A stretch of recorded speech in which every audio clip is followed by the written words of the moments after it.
లేవియకాండము 5వ అధ్యాయము. ఒకడు ఒట్టు పెట్టుకున్నవాడై తాను చూచిన దాని గూర్చిగాని తనకు తెలిసిన దాని గూర్చిగాని సాక్షి అయి ఉండి దాని తెలియచేయక పాపము చేసిన యెడల అతడు తన దోష శిక్షను భరించును.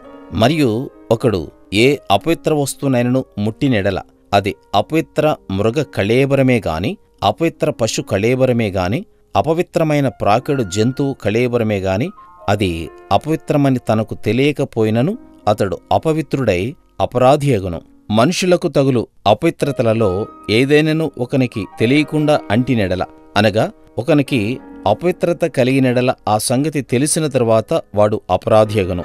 మరియు కీడైనను మేలైనను మనుషులు వ్యర్థముగా ఒట్టు పెట్టుకుని చేసేదమని పలుకు మాటలలో మరి దేనినైనను యోచింపక చేసేదనని ఒకడు పెదవులతో వ్యర్థముగా ఒట్టు పెట్టుకుని ఎడల అది తెలిసిన తరువాత వాడు అపరాధి అగును.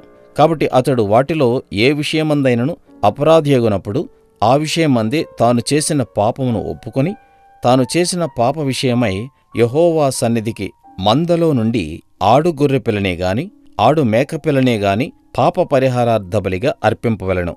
అతనికి పాప క్షమాపణ కలుగునట్లు యాజకుడు అతని నిమిత్తము ప్రాయశ్చిత్తము చేయును. అతడు గొర్రెపిల్లను తేజాలని ఎడల అతడు పాపియగునట్లు తాను చేసిన అపరాధ విషయమై 2 తెల్ల గువ్వలనే గాని 2 పావురపు పిల్లల్నే గాని పాప పరిహారార్థ బలిగా ఒకదానిని దహనబలిగా ఒకదానిని యెహోవా సన్నిధికి తీసుకుని రావలెను.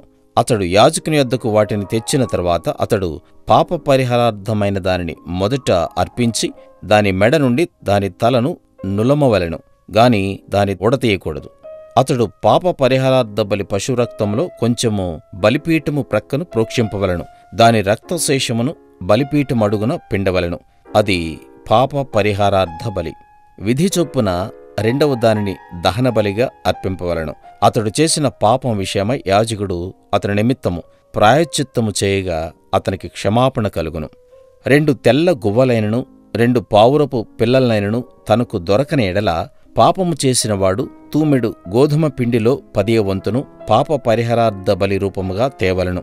అది పాప పరిహారార్థ బలి గనుక దానిమీద నూనె పోయవలదు, సాంబ్రాణి దానిమీద ఉంచవలదు. అతడు యాజకుని యొద్దకు దానిని తెచ్చిన తరువాత యాజకుడు జ్ఞాపకార్థముగా దానిలో పిడికెడు తీసి యెహోవాకు అర్పించు హోమ ద్రవ్యముల రీతిగా బలిపీఠము మీద దానిని దహింపవలెను. అది పాప పరిహారార్థ బలి.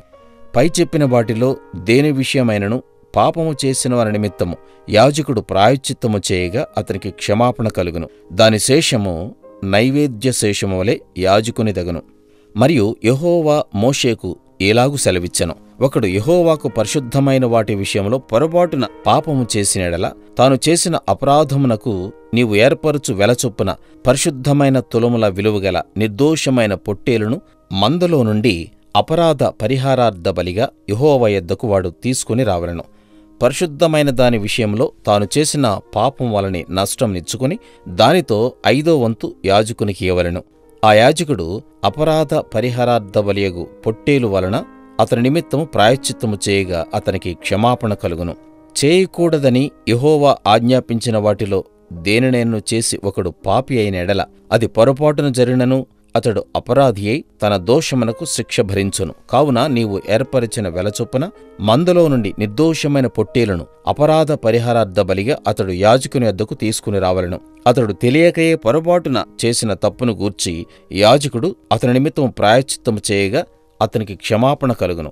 అది అపరాధ పరిహారార్థ బలి. అతడు యెహోవాకు విరోధముగా అపరాధము చేసినది వాస్తవము.